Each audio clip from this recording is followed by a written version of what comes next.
परीस स्पर्श कथा आणि काव्यांचा.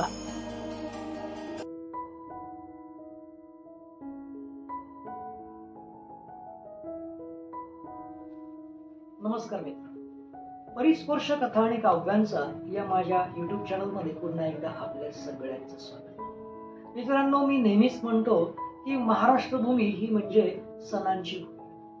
विविध सण आपण साजरे करतोच आणि आता येतोय सगळ्यात महत्वाचा सण म्हणण्यापेक्षा महिना, तो म्हणजे मार्गशीर्ष महिना. मित्रांनो, आपल्याला माहिती आहे की श्रावण महिन्यात देवपूजा केल्याने देवापर्यंत ती पूजा अतिशय लवकर पद्धतीत आपली पूजा आणि भक्ती पोहोचते.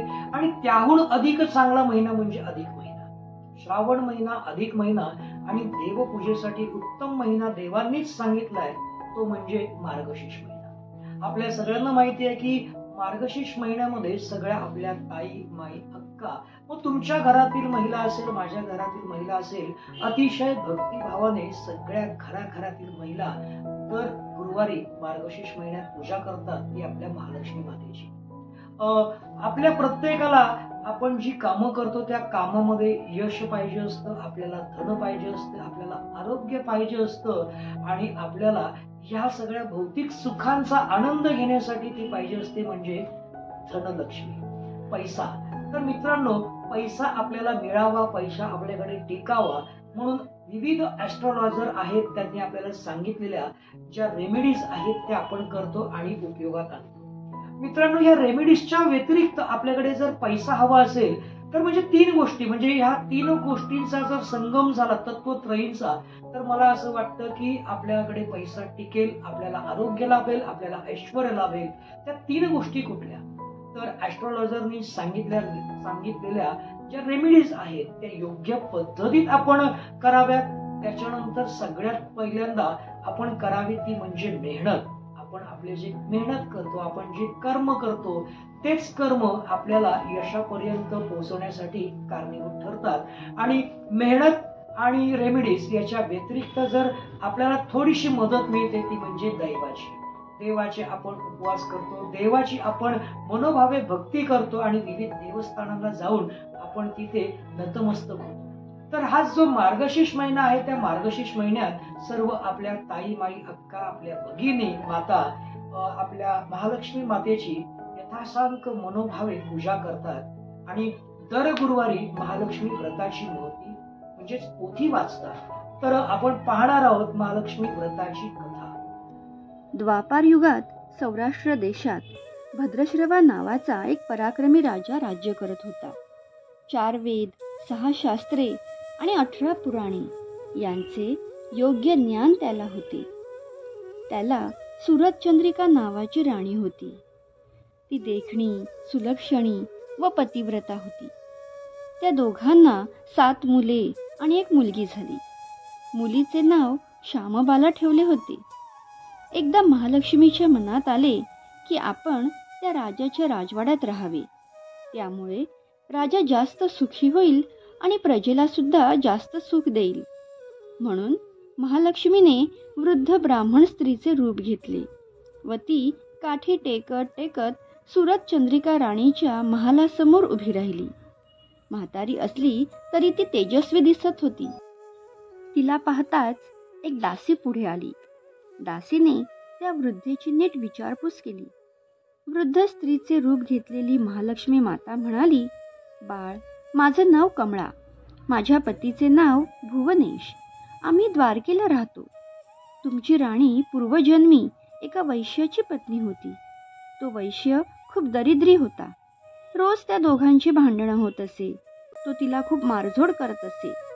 सततच्या होणाऱ्या जाचाला ती वैश्यपत्नी कंटाळली आणि घर सोडून निघून गेली. रानावनात ती उपाशी भटकू लागली. तिची ही दशा बघून मला खूप दया आली. धनसंपत्ती, सुख व समृद्धी देणाऱ्या महालक्ष्मी व्रताची मी तिला माहिती सांगितली. माझ्या सांगण्याप्रमाणे तिने ते लक्ष्मी व्रत केले. हे व्रत केल्याने महालक्ष्मी तिच्यावर प्रसन्न झाली आणि महालक्ष्मीच्या कृपेमुळेच तिचे दारिद्र्य संपले. तिचे घर संपत्ती व समृद्धीने भरले. तिचे जीवन सुखाने आणि आनंदाने भरून गेले. काही काळानंतर ते पती पत्नी मरण पावले. लक्ष्मीव्रत केल्यामुळे ती दोघं लक्ष्मी लोकात वैभवात राहिली. या जन्मी त्यांचा जन्म राजकुळात झाला आहे, पण त्या राणीला लक्ष्मी व्रताचा विसर पडला आहे. त्याची आठवण करून देण्यासाठीच मी मुद्दाम आले आहे.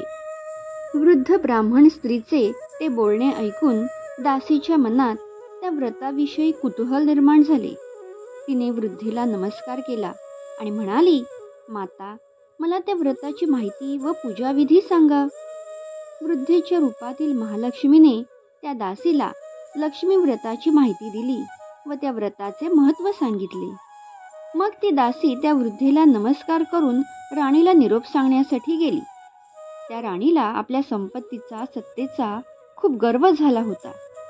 दासीने त्या वृद्ध स्त्रीचा निरोप सांगितल्यावर राणी रागारागाने आली आणि त्या वृद्ध स्त्रीला फटकळपणे बोलली, तिला धक्काबुक्की केली.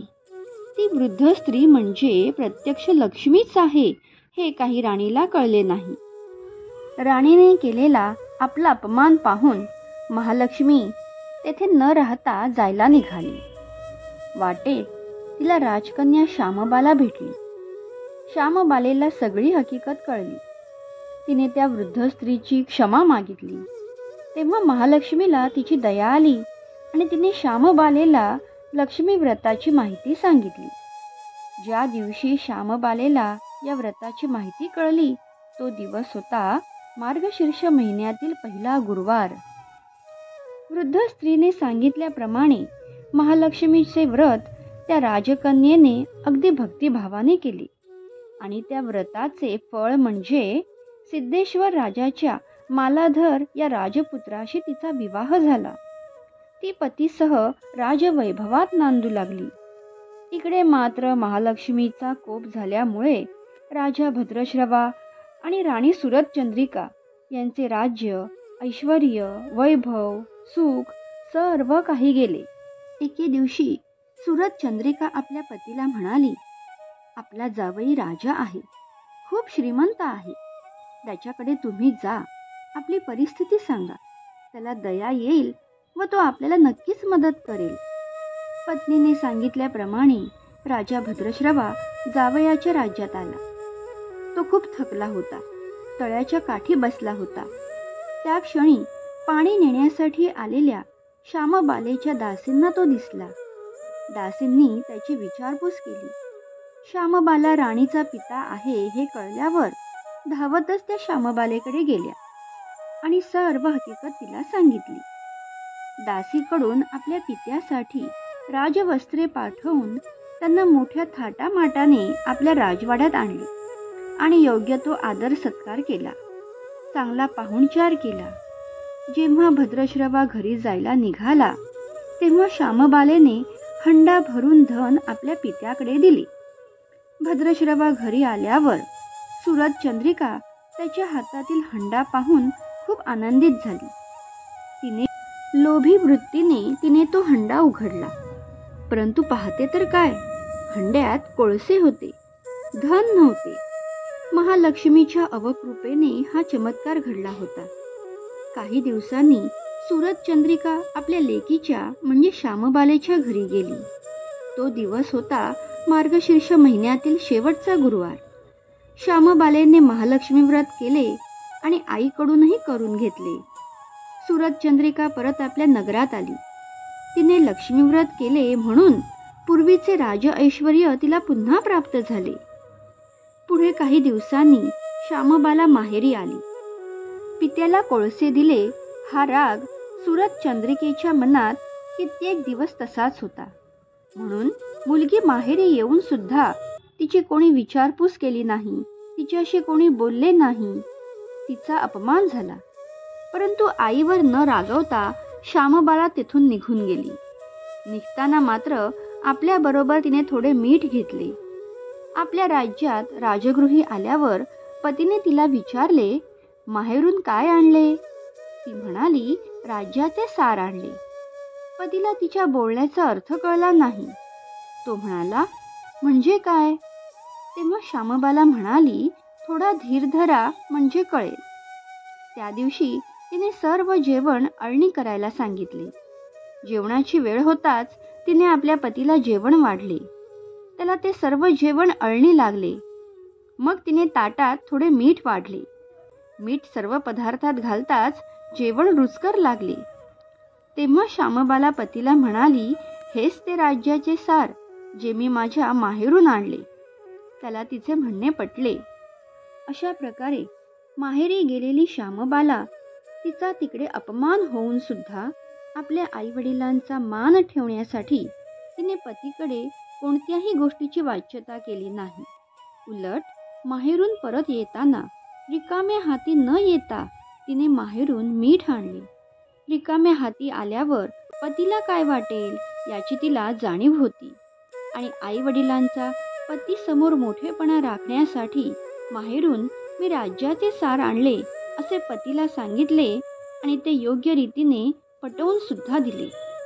मातांनो, भगिनींनो, इथे मार्गशीर्ष महिन्यात आपण महालक्ष्मीचे व्रत करतो त्या व्रताची कथा संपली. अशा प्रकारे मार्गशीर्ष महिन्यात दर गुरुवारी जे कोणी हे महालक्ष्मी व्रत भक्तिभावाने आणि श्रद्धेने करेल त्या भक्तावर महालक्ष्मीची कृपा होईल. सुख, समृद्धी आणि शांती लाभेल. भक्तांच्या सर्व इच्छा पूर्ण होतील. मात्र श्रीमंती आल्यावर उतू नये. महालक्ष्मीचे व्रत करायला चुकू नये. मार्गशीर्ष महिन्यात दर गुरुवारी पोथी वाचायला विसरू नये. भक्तांच्या सर्व मनोकामना हे महालक्ष्मी व्रत पूर्ण करते. म्हणून सर्व माता भगिनी दरवर्षी न चुकता मार्गशीर्ष महिन्यात महालक्ष्मी व्रत करतात आणि इतरांनाही या व्रताची महती सांगून त्यांनाही करायला सांगतात. मित्रांनो, ताईबाई, अक्कांनो, मातांनो, भगिनींनो, महालक्ष्मी व्रताची महती पोथी वाचनाच्या संदर्भात मार्गशीर्ष महिन्यात दर गुरुवारी आपण वाचताच आणि माझ्या या YouTube चॅनलच्या कथेच्या माध्यमातून ती महती आपल्यापर्यंत पोहोचवण्याचा मी परिपूर्ण पद्धतीने प्रयत्न केलेलाच आहे. तर कशी वाटली ही महालक्ष्मी मातेची कथा स्वरूपात, गोष्टी स्वरूपात महती, ही मला मेसेज करून सांगायला नक्कीच हरकत नाही. आणि जर आवडलीच असेल तर परिस्पर्श कथा आणि काव्यांचा या माझ्या YouTube चॅनलला लाईक, शेअर आणि सबस्क्राईब करायला हरकत